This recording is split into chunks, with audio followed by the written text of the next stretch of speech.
Hello everyone, Hank Longo for PGTV, and I'm out in the woods at Kathleen High School with the Forestry class, and I'm with Mr. Kyle Carlton, the Forestry teacher here at Kathleen, Alexi Sanchez, Emmett Lee, Brevin Foreman, and Taylor Dupre.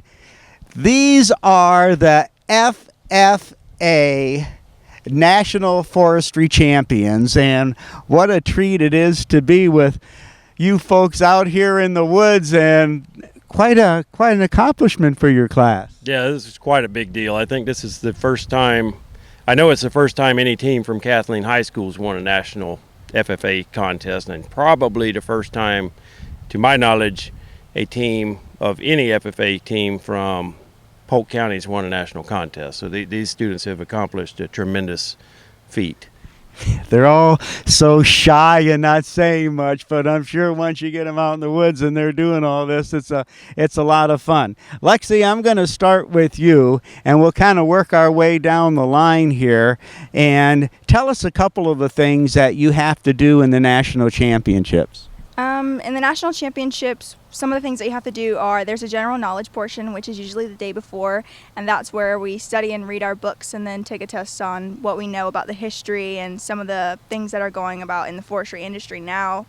There's other physical aspects where we're out and going compass and pacing, which is different in Kentucky than it is in Florida because we're used to flat land, but up there we were all tripping and slipping up and down hills. We also have to ID trees and diseases that could affect those trees and identify tools. And what is the compassing? Explain that a little bit. We get a compass and we go, say from right here there's a stake and over there there's a stake. We need to figure out what the degree, the azimuth is. Say it'd be like 112 degrees west. We'd have to be able to determine that to the closest degree that we possibly could. Oh my gosh, this sounds complicated, and I've only gotten through one person yet. Okay, Emmett, some of the other things.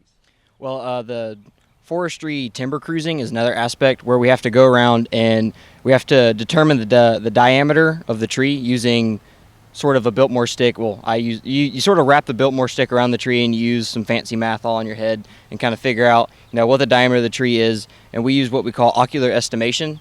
And down in Florida, since everything is flat, you can use your Biltmore stick and you pace off 66 feet from the tree and you measure how many logs you can get out of it for timber use to make boards out of. And up there on the big slopes, it's really hard. You don't have much time to go around. So ocular estimation, I could stand here, look at that tree, and then just determine how many logs you could have just without using the stick. And it's quicker. It's for me, it's more precise. See, the forest interview, you're given a topic and you have a couple minutes to prepare a sort of 10-minute interview on sort of I think the topic for me was the forest pests. And you have to talk about the major forest pests and what they do, how to combat them with a forestry professional. So when you're now, a couple things here. Number one, math seems to be a pretty important thing in all of this. So you've got to be boned up on your math, especially to be able to do it in your head pretty quick. That's pretty fascinating. And what about the pests? Are the different bugs and insects that can be detrimental to the forest? Yes, there's quite a variety of pests that can pretty much destroy forests completely. And we have some different down here than there is up there, but pretty much you go in there, you have all your knowledge that you've read from the books and researched and made papers about, and when they ask you a question, they sort of work with you about it. You just tell them everything you know, like what the pest has done, how is it affecting your area. Like we talked about the pests that affect us in Florida, and we sort of gave them info on it. Maybe they didn't know as much as we did, so we taught them a little bit about the pests we have. We talked about what they have up in Louisville. We just talked about it. Yeah. Wow. Okay, Brevin, add to some of the things that go on in this competition. Well, a big part, like you talked about, is math. And we had to use a lot of that inside the business practicum and like that. Like they gave us situations, say we have a plot of land and we have a certain amount of trees. We have to determine how much each tree is worth and how much you can get out of it. So like you said, math is a pretty big part. And also like when you're determining, how much acres are in the forest, you can get a sample plot and then you use math to figure out how much trees might be in this acre. So stuff like that. So math's a very big part of it. You know, that's fascinating as we talk about this, and I'm going to turn around a little bit here now so I can squeeze in here with you two fellas. When you go to a Lowe's now and you look at all the lumber piled up there, I bet you have a different outlook at looking at that pile of lumber than I would going in there and looking at it, because you can kind of see how it all developed to get to that stage. Yes, sir. Before I did forestry, to me, a tree was a tree. You know, I couldn't tell the difference between a pine and an oak. But now, like you said, going to Lowe's, whenever you see something, you like, oh, okay, this is maple. This can be used for a certain thing. Oh, this is oak. This is very strong. You can use this. So it's a very good knowledge to have, and it's really important. And Taylor, when you look at all these 2x4s there, do you start to do the numbers in your head to thinking how many trees it took to get that much lumber?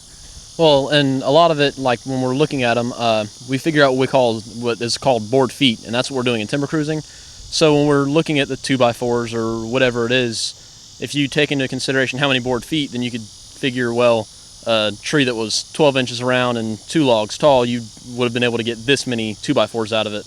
Because not all the tree can be used. You can't use the bark when you're creating these 2x4s and these boards to sell commercially. So the calculations that we use actually take into consideration the fact that you can't use the bark. It takes into consideration that when it gets put on the sawmill, the first step is going to be taking that round tree and making it square.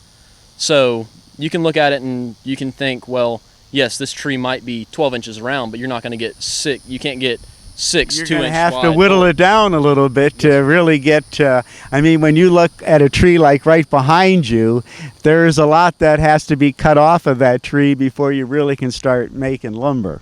Yes, sir, for sure. Because not all of it, like I said, you can't use the bark, and you can't.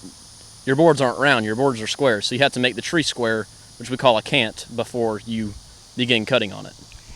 What are some of the most interesting things that you've learned from this competition and being in a national championship?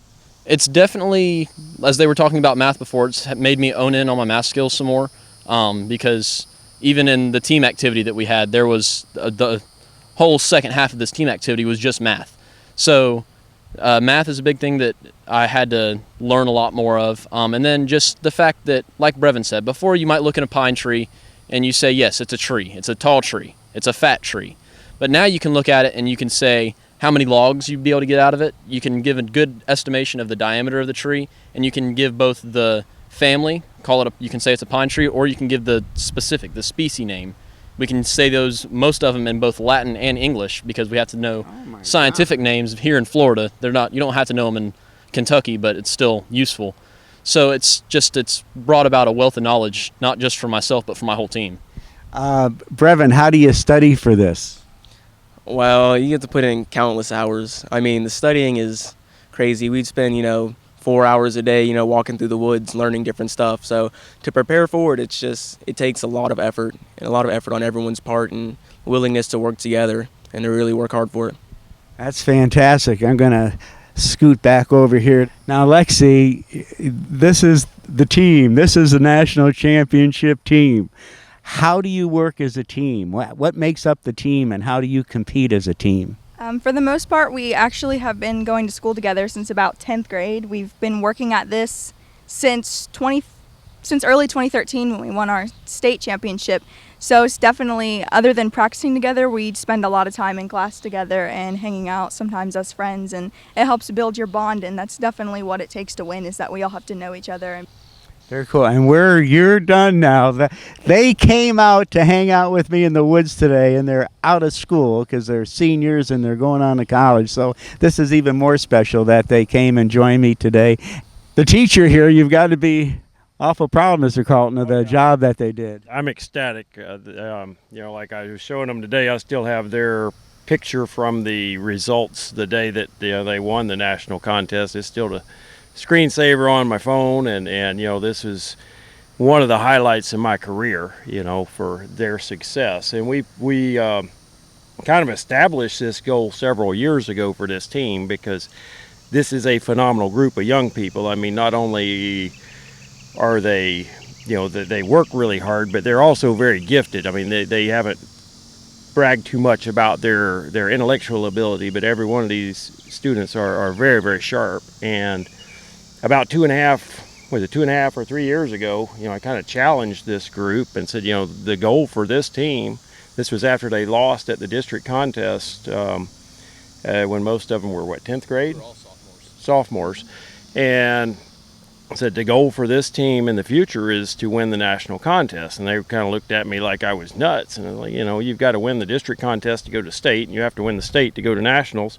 And when you get to nationals, you're facing 40 or 42 of the best teams from all over the United States. Wow. And and they rose to the challenge, and when the results were read, it was phenomenal. It was stunning, but it was.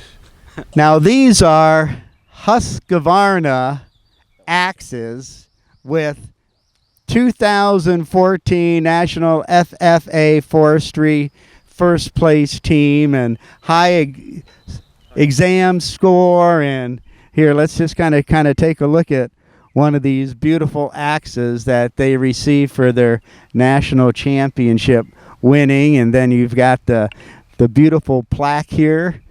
You've got the Kathleen Senior FFA 2014 National Champ Forestry Team. And Mr. Carlton, who donated these? Well, our FFA alumni bought these for the students, and this is something they should be able to wear for a long time and be real proud of, to show their accomplishments. And Emmett, you've got one more thing we haven't had a chance to take a look at yet. And well, congratulations to all of you. I'm glad you made the trek out in the woods today to join me, and I expect you to do real well in school. And this is the kind of example of young students that we can be so proud of in our community, that really show how they study, how they work hard, and how all that effort pays off. Our 2014 National FFA Forestry National Champions, congratulations, and thanks for taking the time to be with me. Hank Longo for PGTV at Kathleen High School.